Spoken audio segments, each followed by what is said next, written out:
Passam as horas matando, na significação completa do termo, o tempo, e desalterando-se com a umbuzada saborosíssima, ou merendando a iguaria incomparável de girimum com leite.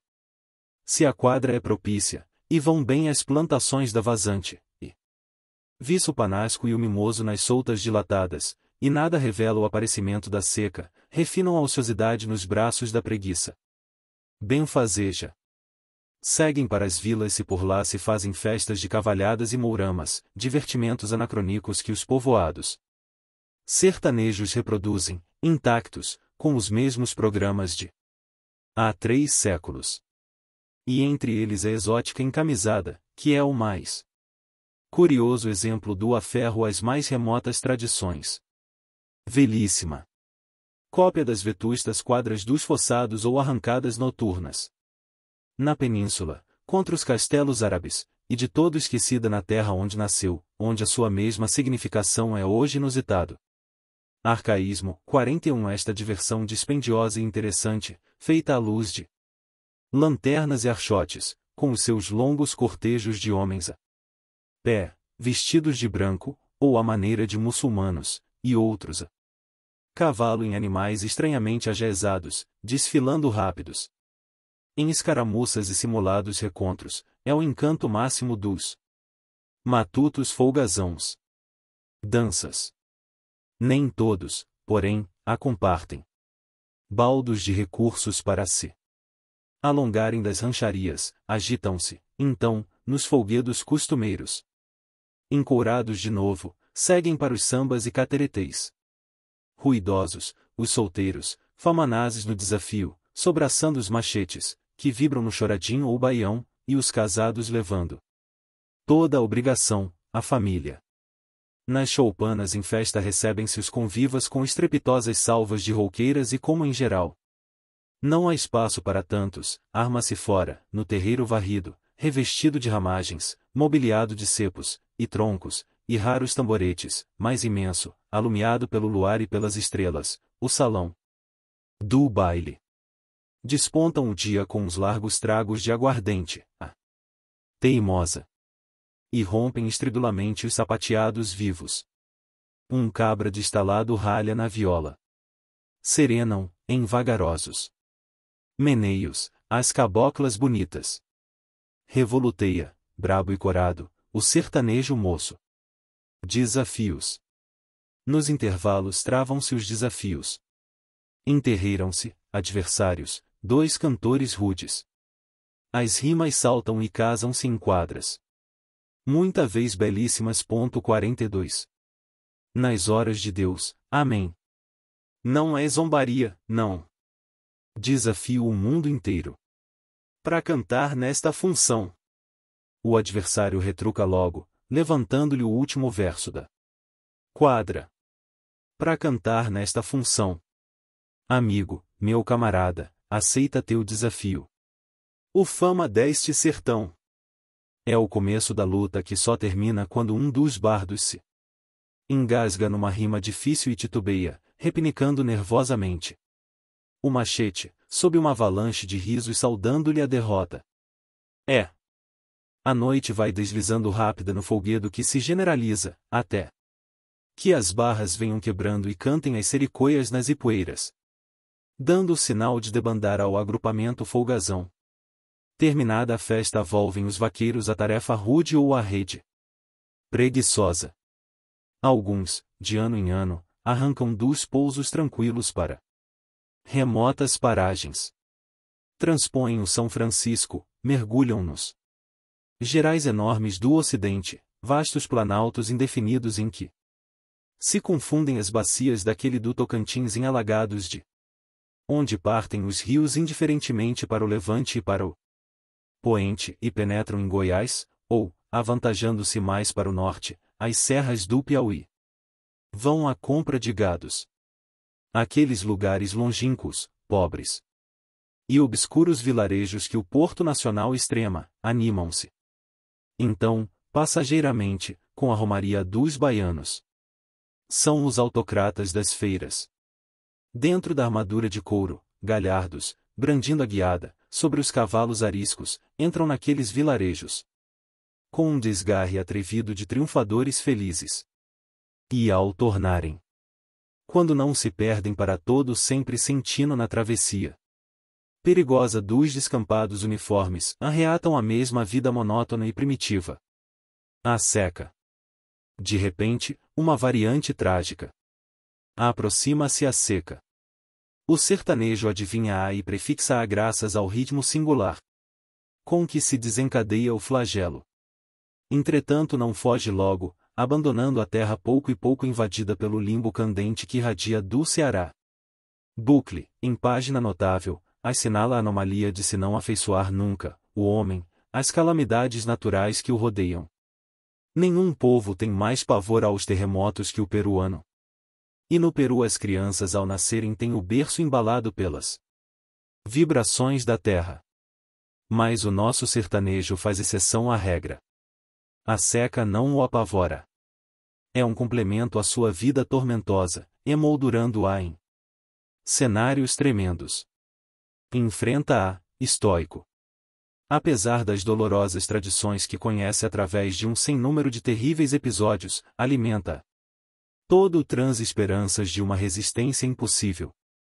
Com os escassos recursos das próprias observações e das dos seus maiores, em que ensinamentos práticos se misturam a extravagantes crendices, tem procurado estudar o mal, para o conhecer, suportar e suplantar.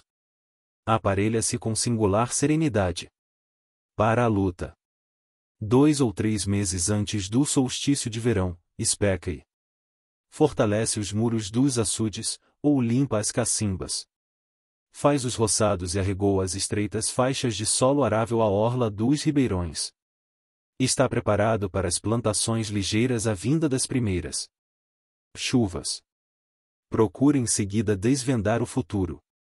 Volve o olhar para as alturas, atenta longamente nos quadrantes, e perquire os traços mais fugitivos das paisagens.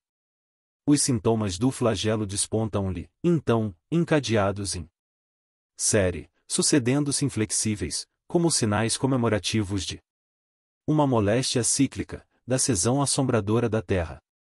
Passam as chuvas do caju em outubro, rápidas, em chuvisqueiros prestes delidos nos ares ardentes, sem deixarem traços, e pintam as caatingas, aqui, ali, por toda a parte, mosqueadas de tufos pardos. De árvores marcescentes, cada vez mais numerosos e maiores. Lembrando cinzeiros de uma combustão abafada, sem chamas, e greta-se o chão, e abaixa-se vagarosamente o nível das cacimbas. Do mesmo passo nota que os dias, estuando logo ao alvorecer, transcorrem abrasantes, à medida que as noites se vão tornando cada vez mais frias. A atmosfera absorve-lhe, com avidez de esponja, o suor na fronte, enquanto a armadura de couro sem mais a flexibilidade primitiva, se lhe endurece aos ombros, esturrada, rígida, feito uma couraça de bronze. E ao descer das tardes, dia menores e sem crepúsculos, considera, entristecido, nos ares, em bandos, as primeiras aves emigrantes, transvoando a outros climas. É o prelúdio da sua desgraça. Vê-o acentuar-se, num crescendo, até dezembro. Precautela-se e revista, apreensivo, as malhadas. Percorre os logradouros longos. Procura entre as chapadas que se esterilizam várzeas mais benignas para onde tange os rebanhos. E espera, resignado, o dia 13 daquele mês. Porque em tal data, usança avoenga lhe faculta sondar o futuro, interrogando a providência. É a experiência tradicional de Santa Luzia. No dia 12 ao anoitecer expõe ao relento, em linha, 6 pedrinhas de sal, que representam, em ordem sucessiva da esquerda para a direita, os 6 meses vindouros, de janeiro a junho. Ao alvorecer de 13 observa as, se estão intactas, pressagiam a seca, se a primeira apenas se deliu transmudada em aljofar límpido, é certa a chuva em janeiro, se a segunda, em fevereiro, se a maioria ou todas, é inevitável o inverno benfazejo. Esta experiência é belíssima. Em que pese ao estigma supersticioso, tem base positiva, e é aceitável desde que se considere que dela se colhe a maior ou menor dosagem de vapor d'água nos ares. E, dedutivamente, maiores ou menores probabilidades de depressões barométricas, capazes de atrair o afluxo das chuvas. Entretanto, embora tradicional, esta prova deixa ainda vacilante o sertanejo. Nem sempre desanima, ante os seus piores vaticínios. Aguarda, paciente, o equinócio da primavera, para definitiva consulta aos elementos. Atravessa 3 longos meses de expectativa ansiosa e no dia de São José, 19 de março, procura novo augúrio, o último. Aquele dia é para ele o índice dos meses subsequentes. Retrata-lhe, abreviadas em 12 horas, todas as alternativas climáticas vindouras. Se durante ele chove, será chuvoso o inverno e se, ao contrário, o sol atravessa abrasadoramente o firmamento claro. Estão por terra todas as suas esperanças. A seca é inevitável. Insulamento no deserto. Então se transfigura. Não é mais o indolente incorrigível ou o impulsivo violento, vivendo as disparadas pelos arrastadores. Transcende a sua situação rudimentar. Resignado e tenaz, com a placabilidade superior dos fortes, encara de fito a fatalidade incoercível, e reage. O heroísmo tem nos sertões, para todo sempre perdidas, tragédias espantosas. Não há revivê-las ou episodiá-las. Surgem de uma luta que ninguém descreve, a insurreição da terra contra o homem. A princípio este reza, olhos postos na altura. O seu primeiro amparo é a fé religiosa. Sobraçando os santos milagreiros, cruzes alçadas, andores erguidos, bandeiras do divino ruflando, lá se vão, descampados em fora, famílias inteiras. Não já os fortes e sadios senão os próprios velhos combalidos e enfermos claudicantes, carregando aos ombros e à cabeça as pedras dos caminhos, mudando os santos de uns para outros lugares. Ecoam largos dias, monótonas, pelos ermos, por onde passam as lentas procissões propiciatórias, as ladainhas tristes rebrilham. Longas noites nas chapadas, pervagantes, as velas dos penitentes. Mas os céus persistem sinistramente claros, o sol fulmina a terra. Progride o espasmo assombrador da seca. O matuto considera. Prole apavorada, contempla entristecidos bois sucumbidos, que se agrupam sobre as fundagens das ipueiras, ou, ao longe, em grupos erradios e lentos, pescoços dobrados, acaroados com o chão, em mugidos prantivos farejando a água, e sem que se lhe amorteça a crença, sem duvidar da providência que o esmaga. Murmurando às mesmas horas as preces costumeiras, apresta-se ao sacrifício. Arremete de alvião e enxada com a terra, buscando nos estratos inferiores a água que fugiu da superfície. Atinge-os. Às vezes, outras, após enormes fadigas, esbarra em uma laje que lhe anula todo o esforço despendido, e outras vezes, o que é mais corrente, depois de desvendar tênue lençol líquido subterrâneo, o vê desaparecer 2 dias passados, evaporando-se sugado pelo solo. Acompanha-o tenazmente, reprofundando a mina, em cata do tesouro fugitivo. Volve, por fim, exausto, à beira da própria cova que abriu, feito um desenterrado. Mas como frugalidade rara lhe permite passar os dias com alguns manelos de paçoca. Não se lhe afrouxa, tão de pronto, o ânimo. Ali está, em torno, a caatinga, o seu celeiro agreste. Esquadrinha ou talha em pedaços os mandacarus que desalteram, ou as ramas verdoengas dos juazeiros que alimentam os magros bois. Famintos, derruba os estípites dos ouricuris e rala-os, amassa-os. Cozinha-os, fazendo um pão sinistro, o bró, que incha os ventres.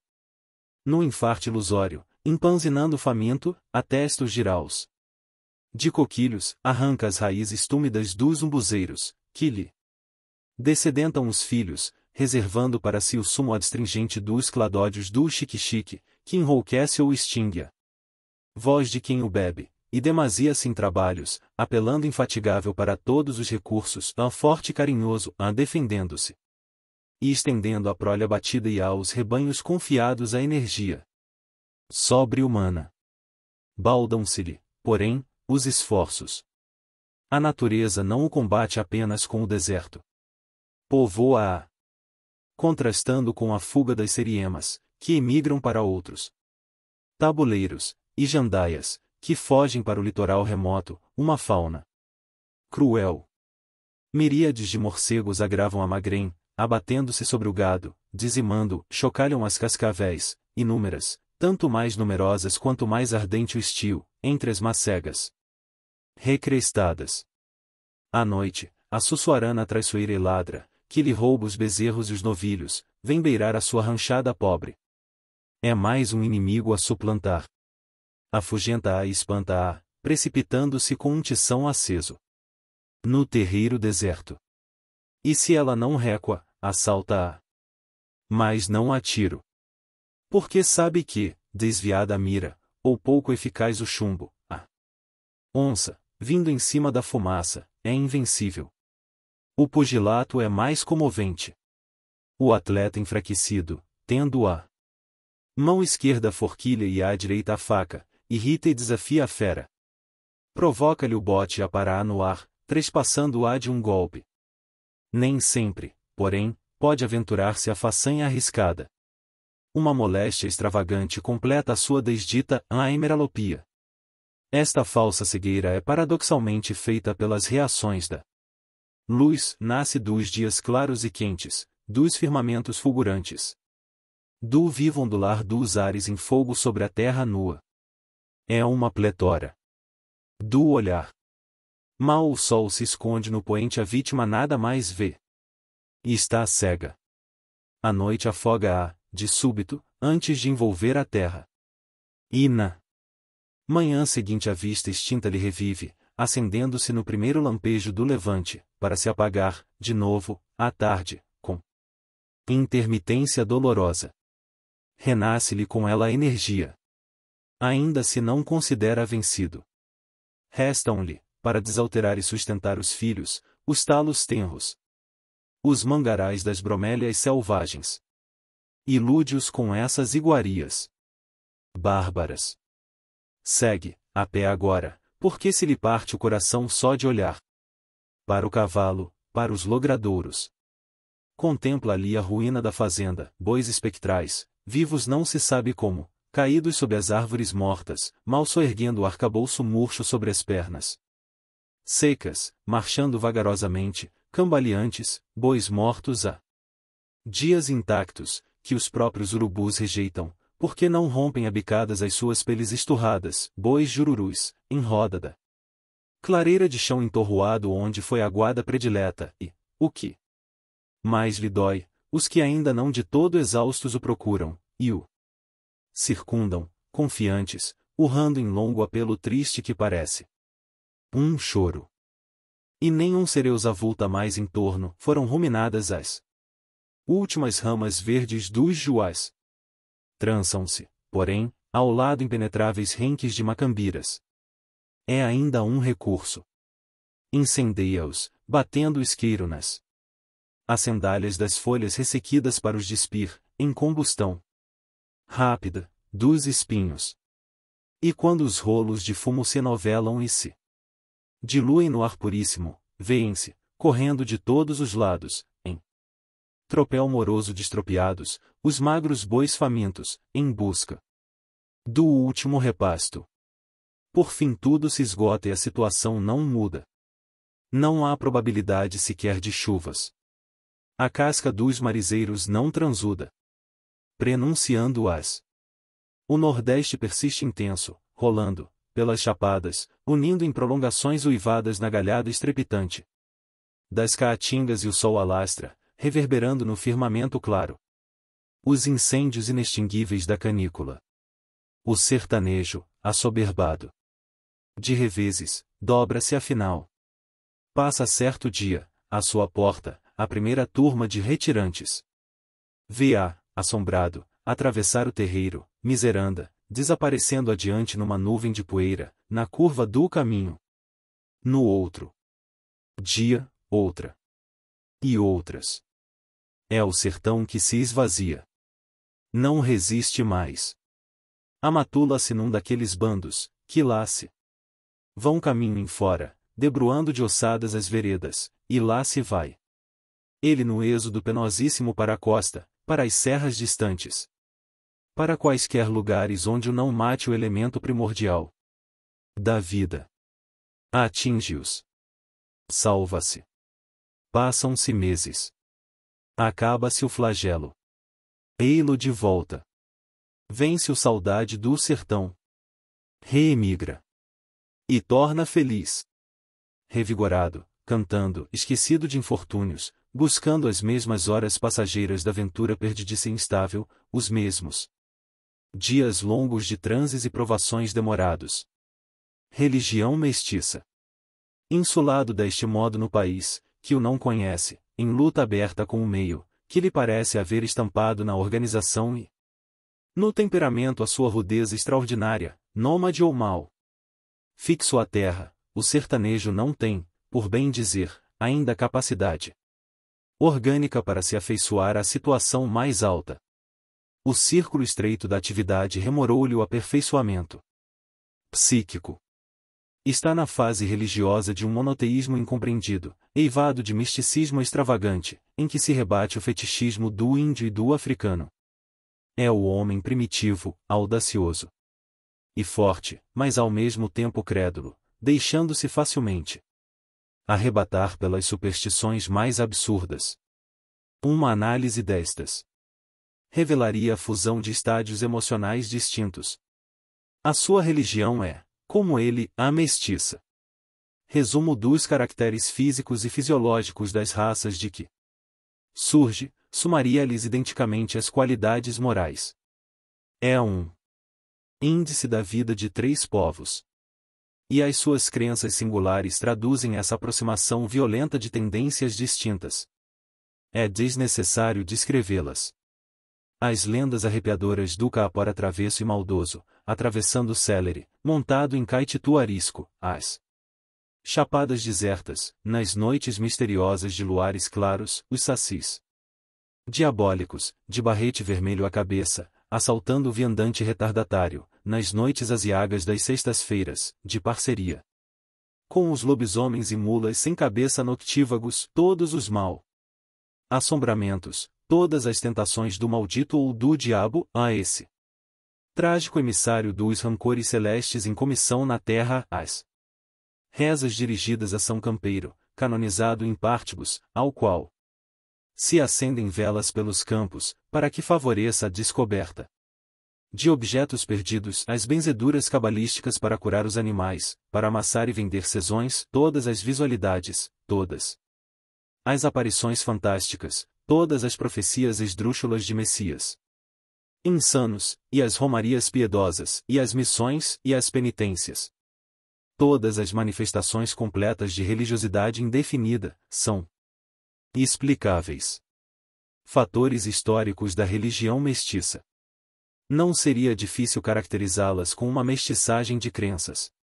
Ali estão, francos, o antropismo do selvagem, o animismo do africano e, o que é mais, o próprio aspecto emocional da raça superior, na época do descobrimento e da colonização.